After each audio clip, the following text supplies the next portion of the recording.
Thank you so much for joining us on the conversation. All right, so let's just go on and begin with the interview. Now, Reuters actually reported that 12 Nigerian soldiers were killed in a surprise offensive near the Mali, Burkina Faso, and Niger tribe border.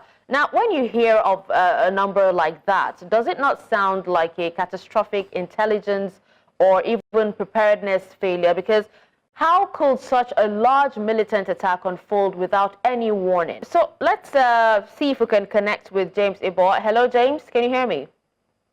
Yes, I can hear you. All right. So did you get the question I asked Commander? No, I didn't get you. I didn't get the question. All right. Thank you for joining us, by the way. So once again, James Ibor is Secretary, Administration of Criminal Justice Monitoring Committee, Cross Rivers.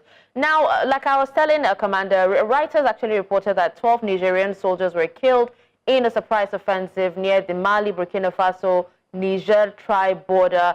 And I was asking, when you hear such a number, it seems like, there's lack of intelligence somewhere, even lack of preparedness. So how could such a large militant attack, unfold without any warning at all? Well, that should not be surprising. It has to. I don't think the Burkina Faso, the Benin Republic government were surprised. The reason is because this was expected, given the crisis in their border with Niger, and the fact that jihadists were operating along that region, especially the northern part of Benin Republic. So I don't think it was a surprise. It has to do with the capacity of the government to repair such attacks, the issues of intelligence, and the fact that these jihadists have become emboldened by the fact that there's a lot of, the government around that area is becoming weaker by the day because there is sanctions from ECOWAS, there's a reduction in international aid. So they are spending more in their military spending has increased, but not enough to build the capacity of their soldiers to get right intelligence and repair such attacks. My fear now is that it's going to increase. They've tested this. It was very successful, even though the government claimed that they were able to some jihadists or militants. My fear is that these people are emboldened by the fact that the entire Sahel region is very weak now because of the climate crisis, the reduction in aid by international communities, and even the crisis within ECOWAS. Okay. Now, when you say the crisis within ECOWAS, I'm assuming the Burkina Faso, Niger, and Mali leaving or withdrawing from ECOWAS. Now, but what does this actually say about, regional defense coordination and early warning systems, within West Africa? Because whether you like it or not, these are border countries close to Nigeria. And I read somewhere that the new jihadist group, that's the Mahmouda group, have been able to, move to Benin Republic through the borders. Yes. Yeah, you see, when Nigeria shut down because of our economic policies, we shut down our border with Benin Republic. Without recourse to our regional treaty with the same country. So that has affected our relationship with Benin Republic. And with the coup in Niger Republic and their withdrawal from ECOWAS, that has also created tension. Remember, Nigeria imposed a lot of sanctions, shut down the border. Yeah. And it was, I think, last year that those sanctions were lifted. But even with that, the fact that they have pulled out from ECOWAS has further heightened the tension. And that explains why you see also the attacks in northern Nigeria between Katsina, Zamfara, Jigawa area has increased because of this, the fact that there are a lot of tensions in Niger Republic. And if you also observed, the jihadists are drifting from the northern part of Benin Republic to the southern border where we are bordered in the western part of Nigeria. And that may also explain the crisis that is increasing in western part of Nigeria, where we say that a lot of Fulanis are attacking the western part of Nigeria. So we have these neighbors, both from our northern border, that's the Niger Republic in crisis. We have our neighbors in the western border, Benin Republic also in crisis. So it affects it has contributed to the insecurity in Nigeria. And the fact that Nigeria has not been able to properly coordinate ECOWAS, makes our regional relationship and policies very weak. The reason why we are afraid that this crisis will continue to expand if nothing seriously is done. Okay, now speaking of the crisis expanding, now the two attacks involve different jihadi groups, right? Niger has been battling an Islamic State affiliate, that's the EIGS, which was blamed for the mosque bombing that killed 44 civilians last month. Whereas Benin Republic's ambush was claimed by Al-Qaeda's Sahara wing. And I would actually love, us to have a commander here in a moment so that I can also answer this. But are we seeing separate insurgencies, or is this all part of a broader jihadist campaign? No, I'm speaking to you. I'm speaking to you now, since we don't have a commander, James. James, can you hear me? Okay. Yeah. Yes.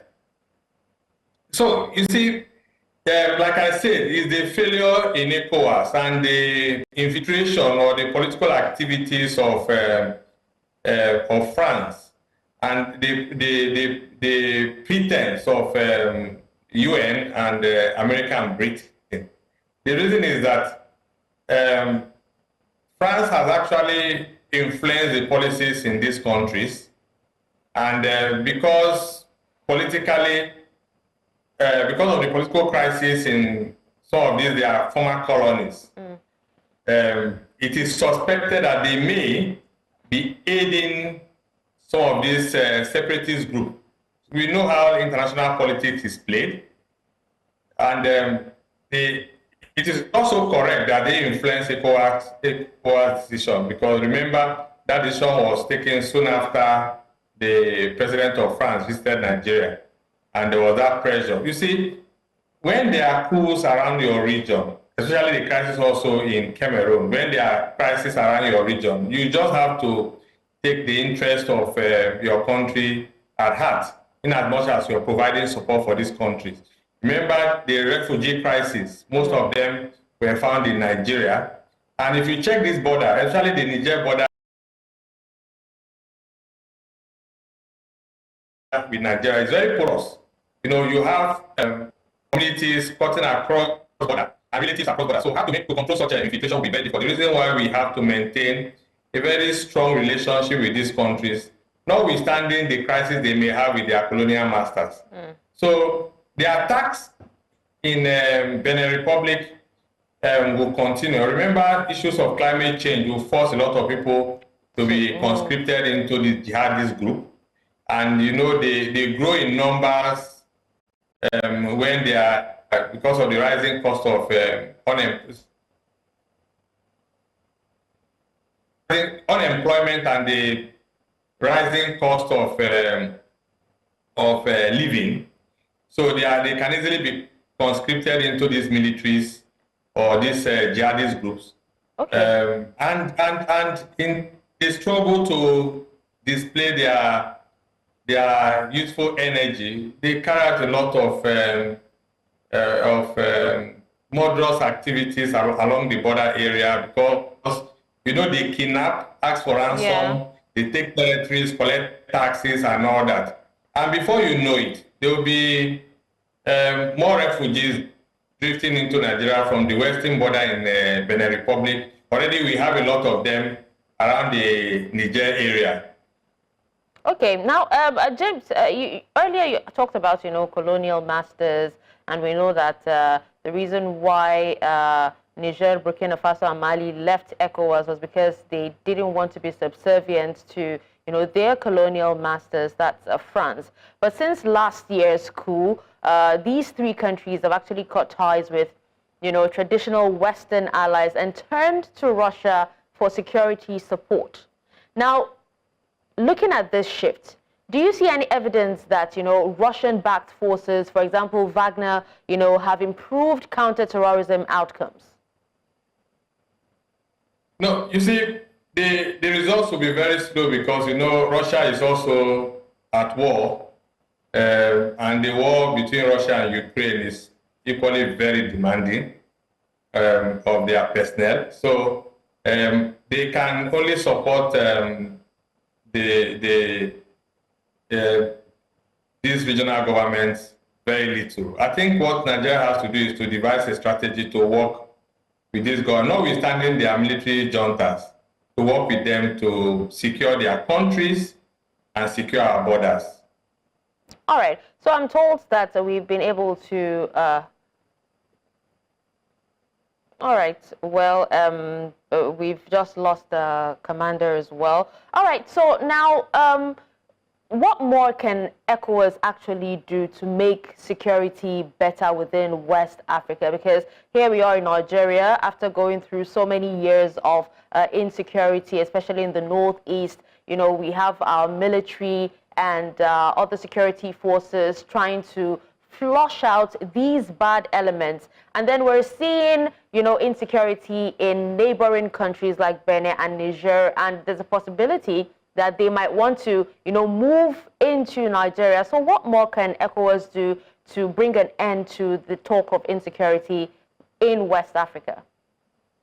Yeah, the truth about it is that Nigeria cannot stand aloof when there is crisis in Benin Republic, in Niger, and Burkina Faso or Mali. We can't afford to stand aloof because these are our neighbors, and whatever affects them affects us.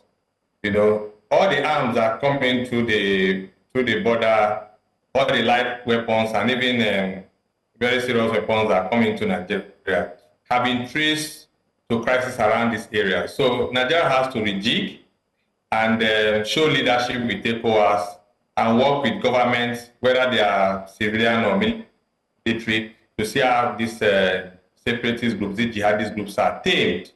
You cannot fight insecurity in Nigeria successfully, especially when it has to do with this jihadist group, without working with these countries to tame the influx of jihadist groups into the country. All right. Now let's focus a bit on the Benin attack, because reports actually describe the attack as highly coordinated for the fact that dozens of militants simultaneously stormed multiple posts, where the army was at Kodo Falls and also Point Triple on the Benin-Burkina border. How well prepared do you think such local armies are for such complex and large-scale assaults? Because if we're looking at some of the testimonies of people who have actually come in contact with these people, it seems they have more. They have more weapons, than the local armies themselves. Sophisticated weapons. Yes, I think, yes, but let me say this. We've had more daring attacks in Nigeria, and even though the situation is not the same, but I doubt the capacity of the government of the Republic to repair subsequent attacks. That attack has emboldened the jihadist group, and we should be expecting more attacks if they don't re-strategize and if they don't get support from other regions like Nigeria. Nigeria should not be shy giving them support, because fighting insecurity in Benin Republic and in Niger is also fighting insecurity in Nigeria. So, James, now, I'm actually using Nigeria as an example because I know we've had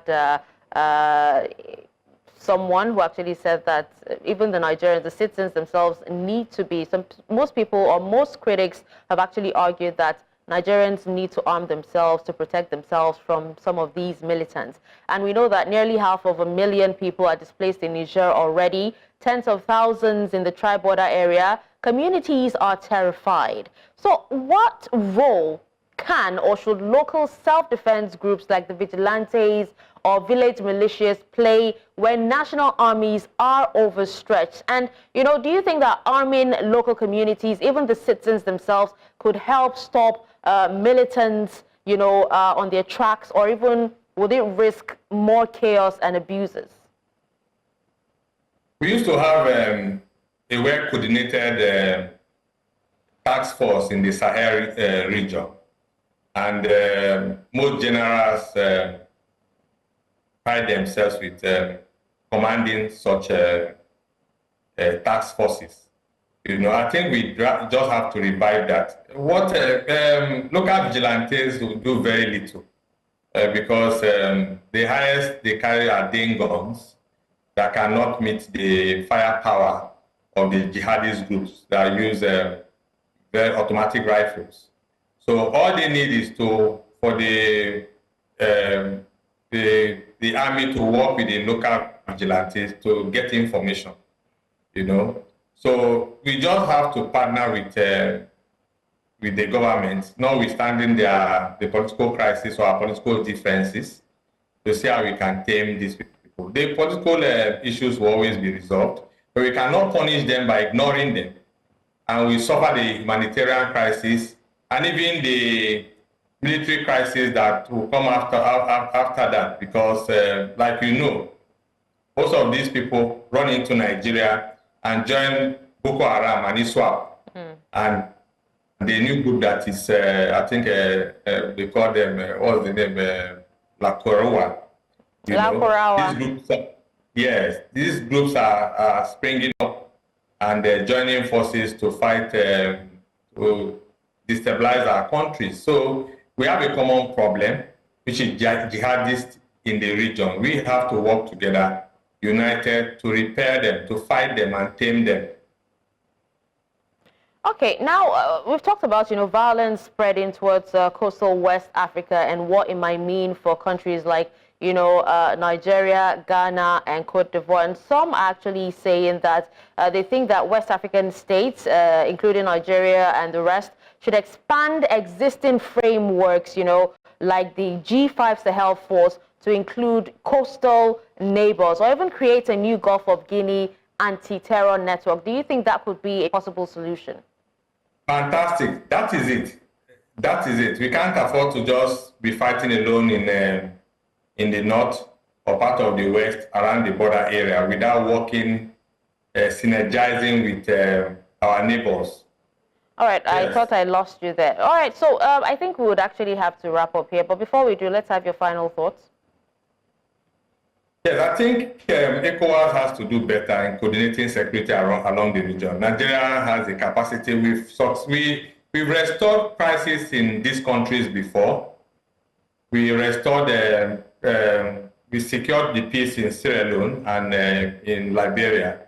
And securing the peace in Benin Republic and in Niger is not difficult. We just need to change strategy, revive our regional forces, and synergize to keep these people out.